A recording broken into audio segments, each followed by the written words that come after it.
লাম নাতাকাল্লাম ফিল মাহদি ইল্লা সালাসাতুন। নবীজি সাল্লাল্লাহু আলাইহি ওয়াসাল্লাম বলেন,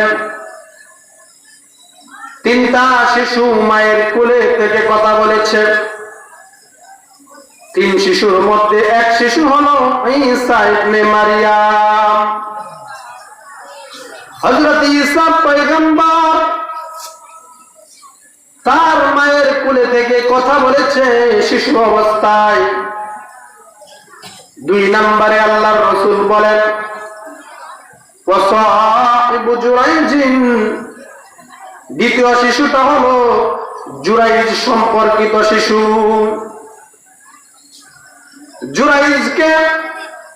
জুরাইজ ছিল একজন আল্লাহর ওলি।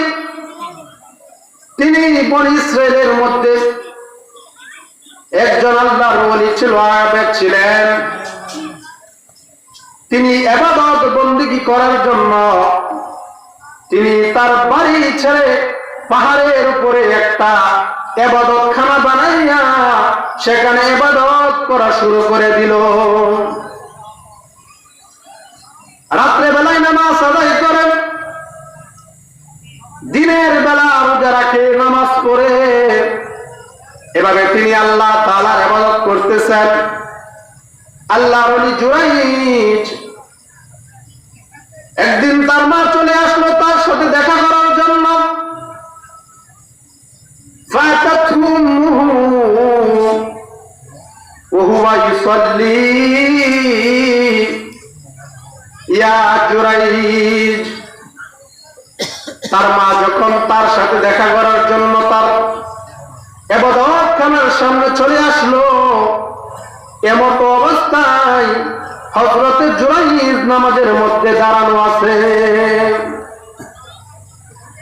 তিনি নফল ইবাদত করতেছেন, নামাজ আদায় করতেছেন।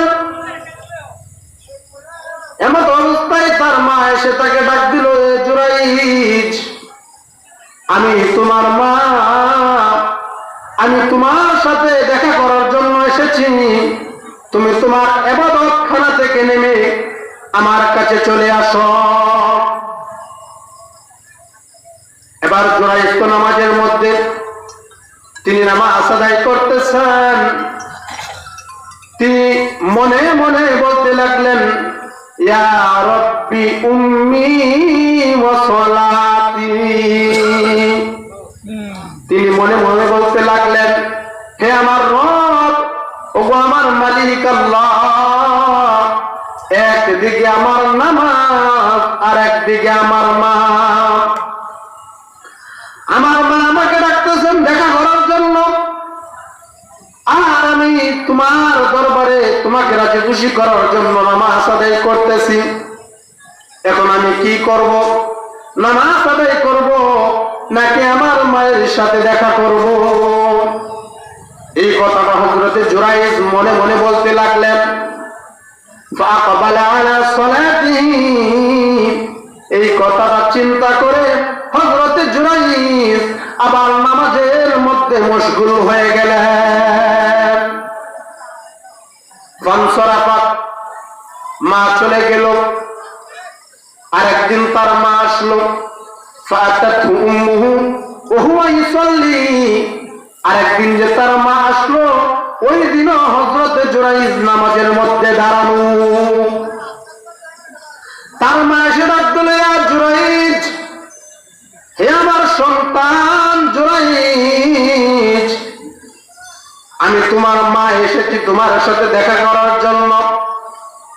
তুমি তোমার ইবাদতখানা থেকে নেমে আমার সাথে দেখা করার জন্য চলে আসো। জুরাইজ তো নামাজের মধ্যে দাঁড়ানো। জুরাইজ মনে মনে চিন্তা করতে লাগলো, ইয়া রাব্বি উম্মি ওয়া সালাতি। জুরাইজ মনে মনে চিন্তা করতে লাগলো, ওগো আমার মালিক, আমি তোমার দরবারে তোমাকে রাজি খুশি করার জন্য নামাজ আদায় করতেছি। একদিকে আমার নামাজ আর একদিকে আমার মা। আমি এখন কার সাথে দেখা করব? মায়ের সাথে দেখা করব নাকি নামাজের মধ্যেই দাঁড়িয়ে থাকবো?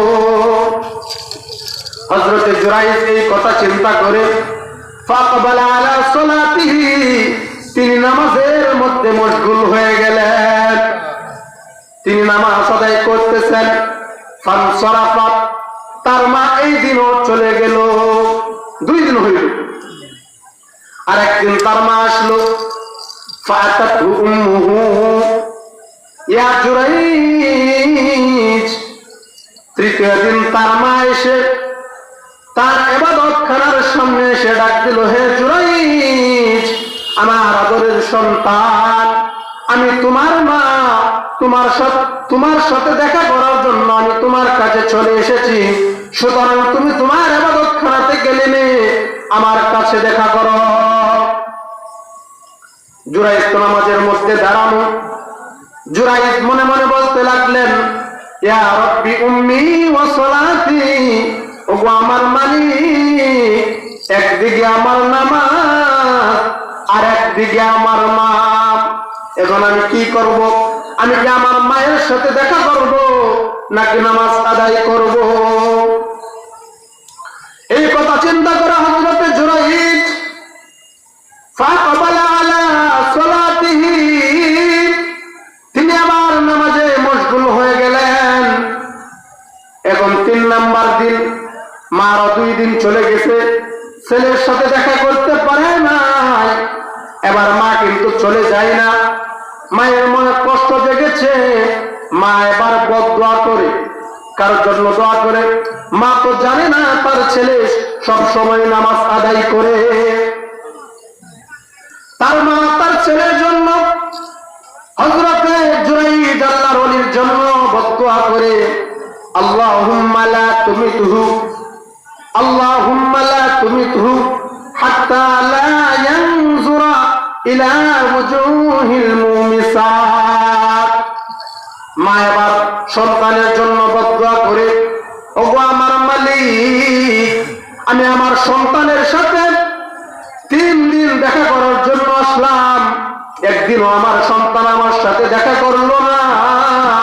ওগো আল্লাহ, সে আমার সাথে দেখা করলো না, তুমি তাকে মৃত্যু দিও না, যে পর্যন্ত সে বেশ্যা মহিলার সম্মুখীন না হয়।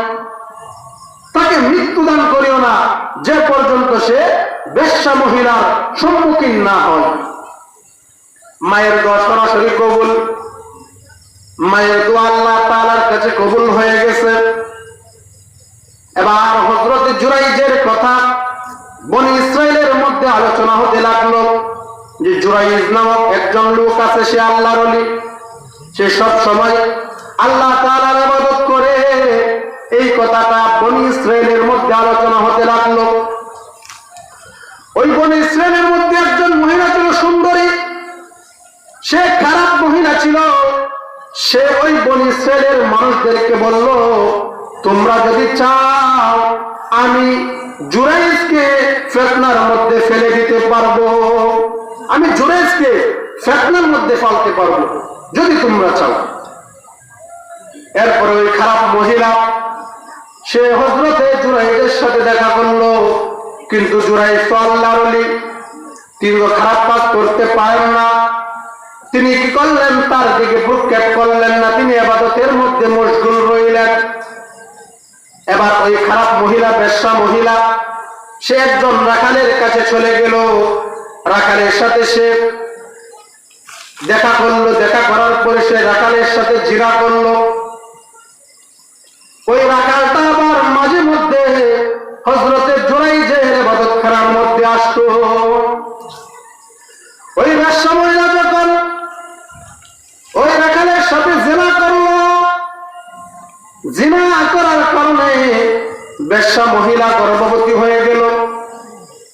এবার যখন সে ওই বাচ্চাটাকে প্রসব করলো, মানুষেরা জিজ্ঞাসা করলো এই বাচ্চাটা কার? তখন ওই বেশ্যা মহিলা বলে দিল এই বাচ্চাটা হলো হযরত জুরাইজের। ওই বেশ্যা মহিলা জুরাইজের নাম বলে দিল। এবার মানুষেরা খেপে গেল যে সে একজন আল্লাহর ওলি, সে সারাদিন সারা রাত আল্লাহ তাআলার ইবাদত করে, তাহলে সে কেন বেশ্যা মহিলার সাথে জিনা করলো? মানুষেরা তার ইবাদতখানার সামনে চলে গেল, ফাস্তানজালুহু, তাকে ওই ইবাদতখানা থেকে টেনে টেনে নিচে নামিয়ে আনলো। ওয়াদামু সাওমাতাহু, এবং তার ইবাদতখানাটা ভেঙে চুরমার করে দিল। ওয়াসাব্বু, হযরত জুরাইজকে গালি দেওয়া শুরু করলো। ওয়াজআলু ইয়াদরিবুনাহু, এবং জুরাইজকে তারা প্রহার করা শুরু করলো। গালি দিতেছে, প্রহার করতেছে, ইবাদতখানা ভাঙলো। ওই ইবাদতখানা থেকে তাকে টেনে টেনে নিচে নামিয়ে আনলো। এবার হযরত জুরাইজ মানুষদেরকে জিজ্ঞাসা করে, মা শানুকুম, তোমাদের কি ব্যাপার? আমাকে কেন তোমরা প্রহার করতেছ? তোমরা আমার ইবাদতখানা ভাঙলে কেন? আমাকে তোমরা প্রহার করলে কেন? আমার ইবাদতখানা ভাঙলে কেন? যখন হযরত জুরাইজ তাদেরকে জিজ্ঞাসা করলো, তখন তারা বলল, জানাইতা বিহাদিহিল বাগি, তুমি তো অমুক বেশ্যা মহিলার সাথে জিনা করেছ। তুমি ওই মহিলার সাথে জিনা করেছ। জিনা করার কারণে ওই মহিলা থেকে একটা ছেলে সন্তান হয়েছে। আমরা তোমাকে এই জন্যই প্রহার করেছি।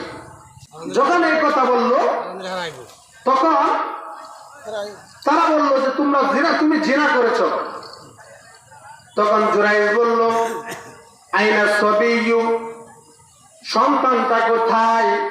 এবার যখন সন্তানকে তার সামনে নিয়ে আসা হলো, হযরত জুরাইজ তিনি বললেন, আমি 2 রাকাত নামাজ আদায় করে নেই। 2 রাকাত নামাজ আদায় করলেন। তিনি এই শিশুটার কাছে চলে আসলেন। শিশুর কাছে চলে এসে ফাতানা ফি বাতনিহি, সে হযরত জুরাইজ শিশুর পেটে এবার টুকা দিলেন। টুকা দিয়ে বললেন, মান আবুকা ইয়া গুলাম, হে ছেলে, তোমার বাবার নাম কি? তখন ওই ছেলেটা সাথে সাথে বলে দিল, ফুলানুর রাই, আমার বাবা হইল অমুক রাখাল। এবার জনগণ বলতেছে যে মাথার মধ্যে হাত দিতেছে, হুজুর আমাদের ভুল হয়ে গেছে, আমার ভুল হয়ে গেছে। এবার বলতেছে, আপনার ইবাদতখানাটা আমরা স্বর্ণ দিয়ে বানিয়ে দেব। হযরত জুরাইজ বললেন, না না, স্বর্ণ দিয়ে বানাতে হবে না, আগে যেমন মাটির ঘর ছিল এবার মাটি দিয়ে বানিয়ে দেব। কেন হলো? মায়ের বদদোয়ার কারণে এত বড় আল্লাহর ওলির উপরে এত বড় একটা গজব চলে আসলো।